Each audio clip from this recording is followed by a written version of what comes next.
Hola, bienvenidos. Hoy vamos a meternos en una fuente que, bueno, a primera vista puede parecer un poco árida, ¿no? El Boletín Oficial del Perú, con fecha del 29 de agosto de 2025. Sí, suena formal, ¿verdad? Pero es sorprendente lo que encuentras ahí. Totalmente. Entre todos esos avisos legales y decretos se siente el pulso real del país. La economía, los cambios sociales, hasta los asuntos legales más cotidianos. Exactamente. No son solo, digamos, papeles formales. Son como una radiografía. Reflejan desde proyectos gigantes de infraestructura, movimientos de empresas, Claro. hasta cosas muy personales, ¿no? Matrimonios, herencias y también, claro, cómo actúa el Estado, regulando. Es el Perú en movimiento, tal cual. Perfecto. Pues esa es justo nuestra misión hoy, desmenuzar este documento, ¿eh? Sacar los detalles más interesantes, intentar ver qué tendencias se dibujan, qué historias nos cuentan. ¿Listos para explorar? Vamos a ver qué encontramos. Vamos a ver qué encontramos. Bueno, empecemos por algo tangible, ¿te parece? Infraestructura. Vemos que Aeropuertos del Perú, ADP, está con varias licitaciones públicas en marcha. Ajá. Y son obras importantes, de mantenimiento, en aeropuertos clave. Hablamos de Iquitos, en la selva, Chiclayo, en la costa, y Chachapoyas, ¿no? Sierras, selva alta. Sí, bien distribuido geográficamente. Y las cifras, bueno, son significativas. Casi 3 millones de dólares para Iquitos, unos 2.8 para Chiclayo y más de 2 millones para Chachapoyas. Son sumas considerables. Claro, y lo interesante no es solo el monto en sí, sino lo que implica. Es una señal de inversión continua en conectar las regiones por aire. Cierto. Eso de mantenimiento periódico puede sonar rutinario, pero es absolutamente crucial, vital para la seguridad, para que todo funcione y para toda la economía que depende de esos aeropuertos. Y para las empresas constructoras, una oportunidad, supongo. Por supuesto, oportunidades de contratación importantes. Y los detalles, para quien le interese buscar más, están públicos, en la web de ADP, con correos específicos para registrarse y todo. Y siguiendo con inversión, pero con otro enfoque, está el Gobierno Regional de la Libertad. Están buscando empresas privadas, pero para supervisar un proyecto de riego. Ajá, el Canal Carín en Trujillo. Exacto. Y lo hacen bajo el mecanismo de obras por impuestos. Este es el sistema donde una empresa privada pone la plata para la obra y después lo descuenta de sus impuestos, ¿verdad? Precisamente. Es esa fórmula de asociación público-privada. Está pensada para, digamos, acelerar la infraestructura.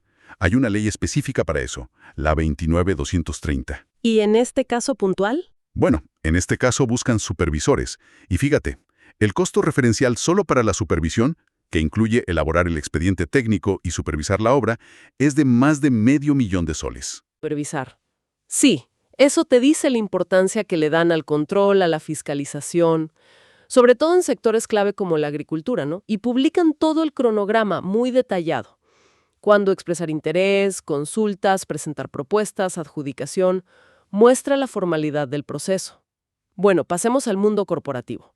El boletín está Ujú. repleto de movimientos empresariales. Sí, bastante actividad. Hay un número que llama la atención, de empresas anunciando disolución y liquidación. Vemos nombres de rubros muy variados, ¿no? Desde agro como IM Cítricos, Ajá. hasta servicios como transporte y servicios Nazca, o incluso restaurantes, Ristorante Trujillo, Ristorante Sullana. Sí, es un proceso normal en la vida de las empresas, claro. Pero si ves un volumen alto, bueno, podría indicar quizá presiones económicas en algunos sectores o simplemente reajustes estratégicos. ¿Y legalmente qué implica esto? Legalmente es crucial. Estos avisos, que los exige la Ley General de Sociedades, nombran a los liquidadores. Ahí mencionaste Alfa Perú Asesores para una, Luis Guillermo Rodríguez para otra. Sí, para edificios privados S.A. Exacto. La función de ellos es asegurar que el cierre sea ordenado, que se paguen las deudas, que se proteja a los acreedores. De hecho, también hay otros avisos, que son convocatorias directas a los acreedores de empresas que ya están en liquidación, como Multiproyecto Sumasa, dándoles un plazo, usualmente 30 días, para que presenten sus reclamos. Pero no todo es cerrar. También hay mucha reestructuración, ¿no? Vemos varias escisiones. Eso es cuando una empresa separa una parte, ¿cierto? Eso mismo. Separan un bloque de activos o de negocio. Por ejemplo, mencionas a Almacenera del Perú, que transfiere una parte a Ranza Perú. Sí. Y GESE Importadores, que segrega un bloque de inmuebles valorado en casi $250,000 a una nueva empresa, GESE Inmuebles. Ajá. Y hay un caso que parece más complejo. Anders SAC separan un bloque grande de más de 37 millones de soles y lo reparten entre otras dos sociedades del grupo, Inmobiliaria RB y Consumer SAC, y además reducen su propio capital. Claro, esas son reorganizaciones societarias. Técnicamente se llaman escisiones por segregación. El objetivo, pues usualmente es estratégico. Optimizar la estructura del grupo, separar líneas de negocio que funcionan distinto, o a veces es para preparar una venta futura, o una alianza. Es como dividir una empresa grande en unidades más manejables o especializadas. Entiendo. Otro ejemplo que se ve ahí es la reorganización simple de Bacus, la cervecera grande. ¿Ah, sí? Están moviendo activos, incluso patentes, a otra empresa del mismo grupo global AB InBev, que se llama NABS SAC. Son movimientos internos de acciones, de capital, probablemente para buscar eficiencias, ya sean operativas o fiscales, dentro de la multinacional. ¿Y mencionan algo de proteger accionistas minoritarios? Sí, es interesante que hagan referencia a posibles derechos de redención para accionistas de inversión. Es una protección legal. Y bueno, también se ven otras movidas, reducciones de capital en algunas empresas o transformaciones, como una IRL que se convierte en SAC. Y algo que aparece bastante, ¿no? Los fideicomisos. Se anuncian constituciones de varios. A veces mezclan entidades públicas como una gerencia subregional de Jaén con bancos y constructoras. Sí, o a veces son solo entre privados, como esta de María Soto Llosa de Marzano, Inmobiliaria Eureka y otras. Exacto. Parecen usarse mucho para manejar fondos de proyectos o para garantizar pagos. Es que los fideicomisos son herramientas muy flexibles, legal y financieramente. Pones bienes o dinero bajo la administración de un tercero de confianza, el fiduciario, para un fin concreto. Aquí los vemos clarísimo. Para administrar adelantos de obra pública, asegurando que la plata se use bien. Claro, como una garantía. O para garantizar obligaciones en proyectos privados. Que se usen tanto en el sector público como en el privado indica que hay estructuras financieras relativamente sofisticadas operando en Perú.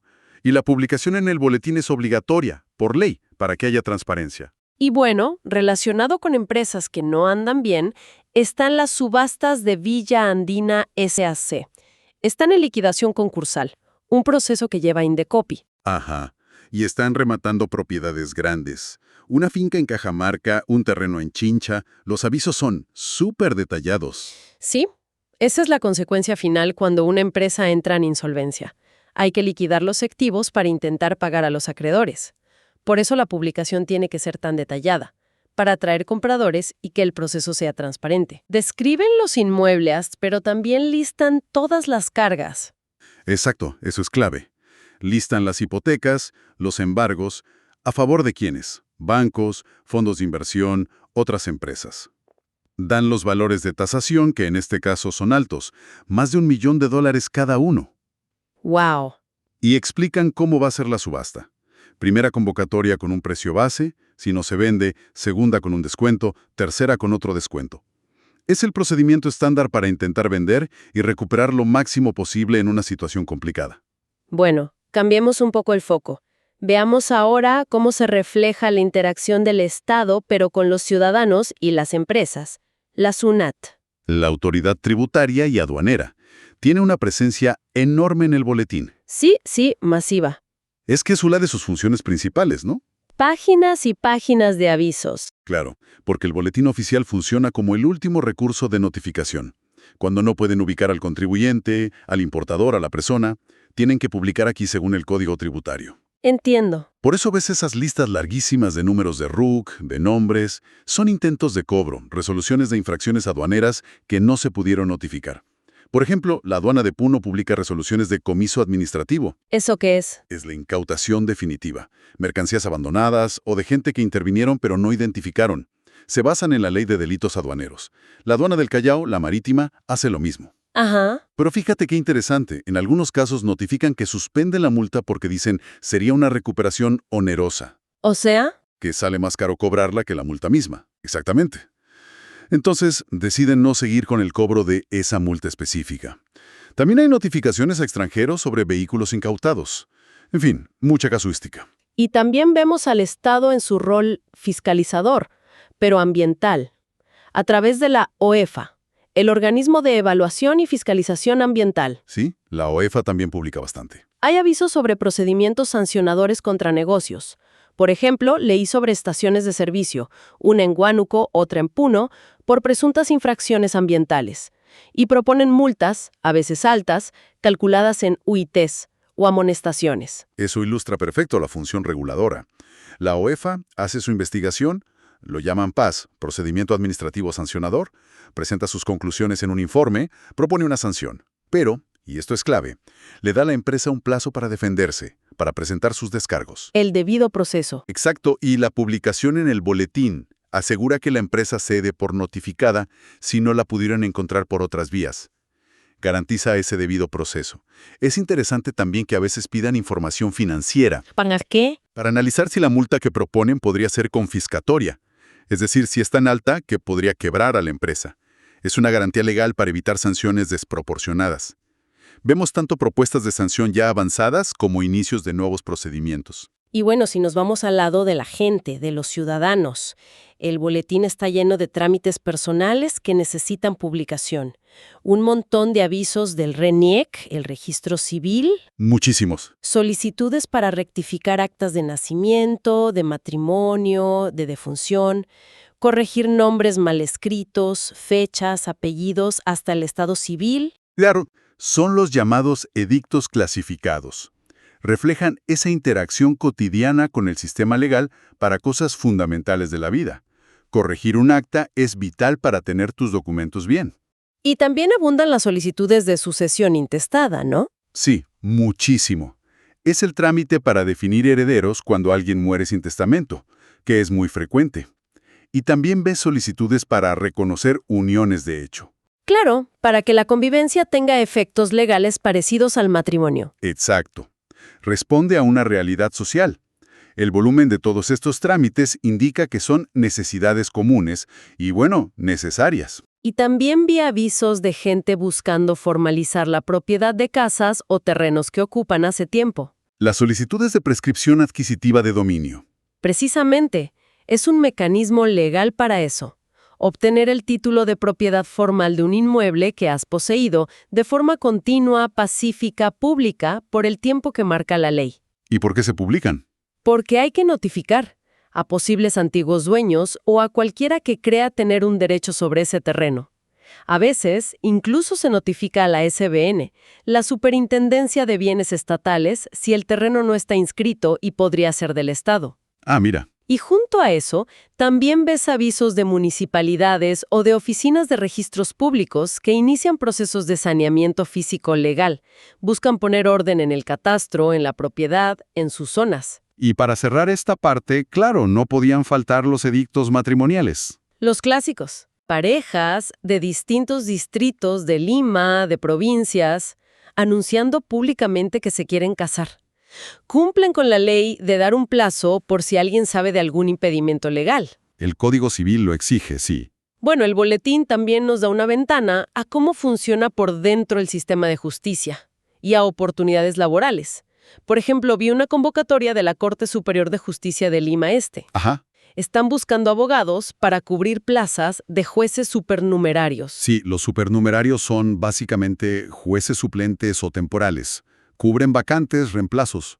Y los requisitos son bien específicos. Sí, bastante estrictos, sí. Edad mínima, experiencia previa ya sea en el sistema judicial o como abogado o profesor universitario por ciertos años. Y, muy importante, detallan las incompatibilidades. No tener sanciones disciplinarias, no estar en el REDAM, el registro de deudores alimentarios morosos. Eso es clave, ¿no? Claro, son filtros. Buscan asegurar un mínimo de idoneidad, de ética, para quienes van a administrar justicia, aunque sea temporalmente. El proceso exige presentar un montón de documentos, virtualmente, y también hay comunicados sobre otros procesos de selección judicial que están en marcha. Y las oportunidades no son solo en el Poder Judicial. El Tribunal Constitucional también publica convocatorias para contratar personal bajo régimen CAS o CAP. Sí, vi eso. Puestos interesantes. Especialista en contrataciones, abogado, asesor jurisdiccional. Indican hasta los sueldos, que algunos son bastante atractivos, hasta 13.500 soles. Y también ofrecen prácticas. Sí, muestra actividad también en las altas cortes. Y en el sector privado, para terminar con oportunidades, las aerolíneas. LATAM y Sky están moviéndose. Y Sky solicita añadir una ruta internacional regular importante. Cusco-Sao Paulo. 7 vuelos semanales. Interesante lo de Sky. Cusco-Sao Paulo directo. Son trámites ante la DGAC, la Dirección General de Aeronáutica Civil, siguen los procedimientos de la Ley de Aeronáutica. ¿Hay algo particular en esos procedimientos? Bueno, un detalle es que la ley permite que otras aerolíneas presenten oposición si creen que la nueva ruta les afecta negativamente. De hecho, en el aviso de Sky para Brasil se menciona esa posibilidad de oposición. Ah, mira. Como un mecanismo de competencia. Exacto. Es para considerar el impacto en el mercado antes de autorizar nuevas operaciones. Así que, bueno, repasando todo, un documento que al principio parecía solo texto legal denso, el boletín oficial, termina siendo un mosaico súper vivo, ¿no? Totalmente. Nos muestra desde esos proyectos millonarios de infraestructura para conectar mejor al país, Ajá. hasta las estrategias complejas de las grandes empresas, la vigilancia ambiental del Estado y los trámites más básicos, pero esenciales, de los ciudadanos para ordenar sus vidas, sus propiedades. Es una fuente que a veces se subestima, pero es riquísima para entender cómo funciona Perú en el día a día. Pone en evidencia esa interacción constante, a veces tensión, entre la administración pública, la economía, las necesidades de la gente. Y todo queda registrado ahí. Todo documentado, día a día, en estas publicaciones, que al final buscan asegurar transparencia y que se cumpla la ley. La verdad es que da para pensar en toda la maquinaria formal que hay detrás del funcionamiento de un país.